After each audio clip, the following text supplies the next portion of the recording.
Ayətullah Payani 1928-ci ildə Azərbaycanın Yardımlı rayonunun Hamarkənd kəndində dindar bir ailədə dünyaya göz açır. Həmin illər Bolşeviklərin Azərbaycana hakimiyyət etdiyi dövrə təsadüf etdiyi üçün Payaninin atası Məhəmməd kişi də başqa din xadimləri kimi təqib və təzyiqlərə məruz qalır. Məhəmməd kişi özünü və ailəsini bolşeviklərin zülmündən xilas etsin deyə doğma diyarını tərk edir. İranın Ərdəbil şəhərinə köçür.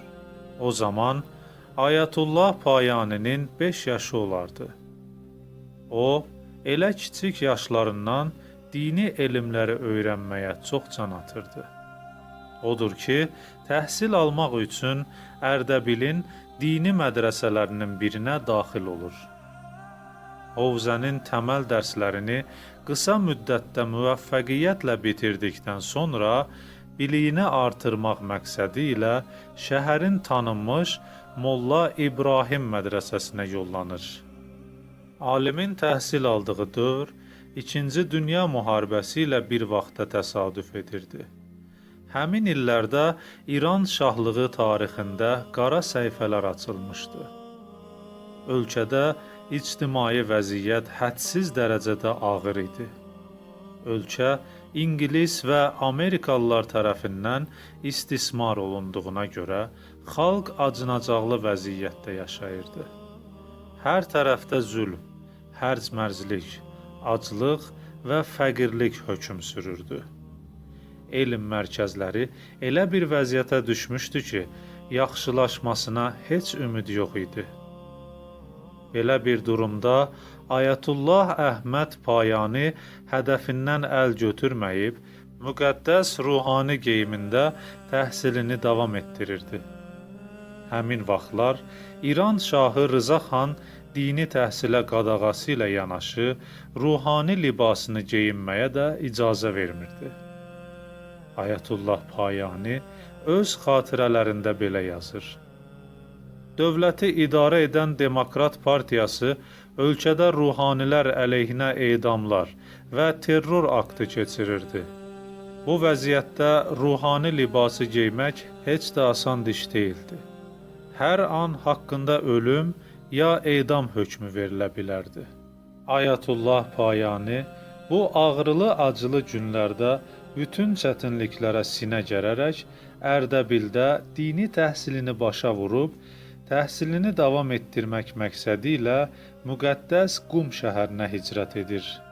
O, Qum Elmiyyə Hovzəsində Ayətullahül Üzma Bürucerdi, Ayətullah Sultani Təbatabai, Ayətullah Mücahidi, Ayətullah Mərəşi Nəcəfi, Ayətullah Höccət, Ayətullah Damad, Ayətullahül Üzma İmam Xomeyni və Ayətullahül Üzma Qul Payqaninin dərslərində iştirak edərək ictihad dərəcəsinə çatır. Ayətullah Payani təhsilini başa vurduqdan sonra ilk şəri vəzifəsini özü kimi ruhani tələbələr yetişdirməkdə bilir və elə Qum Elmiyyə Hovzəsində dini elmlərin tədrisinə başlayır.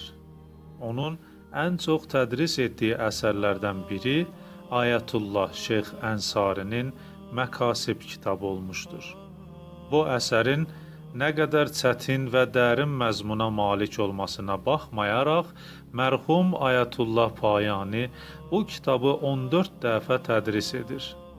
Hazırda alimin Məkasib dərslərinin səs yazıları bir çox İslam ölkələrində alim və tələbələr tərəfindən istifadə edilməkdədir. Alimin başqa fəaliyyətləri sırasında onun İranın müxtəlif bölgələrində İslam dininin təbliğ edilməsini xüsusi qeyd etmək olar. Ayətullah Payani elmi ilə yanaşı ədəbi, əxlaqı, pəhrizkarlığı ilə də alimlər arasında daimə seçilmişdir. Ayətullah Musəvi Ərdəbili alimin elmi və əxlaqı haqda belə deyir. Mən onunla Rıza xanın hakimiyyəti dövründən tanışam. Birlikdə dərs oxumuşuq. Çox zəhmətkeş və istedadlı şəxs idi. Məkasib dərsini əvvəlcə türk dilində deyərdi. Mən ona çoxlarının bu dərsdə iştirak etmək istədiklərinə görə dərsini fars dilində deməsini təklif etdim.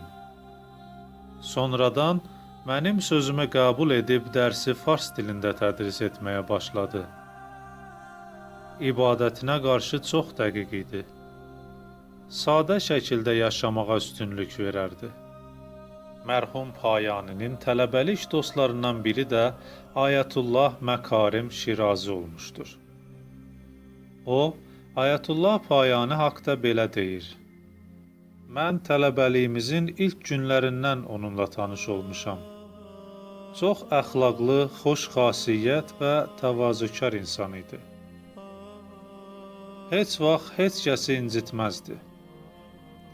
Bütün alimlərə qarşı xüsusi sevgi və məhəbbət göstərərdi. Üzərinə düşən vəzifə nə idisə, harada olmasına baxmayaraq onu layiqincə yerinə yetirərdi. Sadə həyat tərzinə üstünlük verərdi. Dərslərin çox yaxşı oxuyardı. O, ömrünün 40 ilini müxtəlif fənlərin tədrisi ilə keçirdi.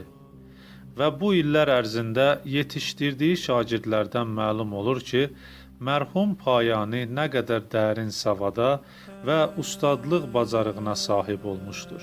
Mərhum Ayətullah Payani tədris ilə yanaşı bir çox elmi əsərlərin müəllifidir.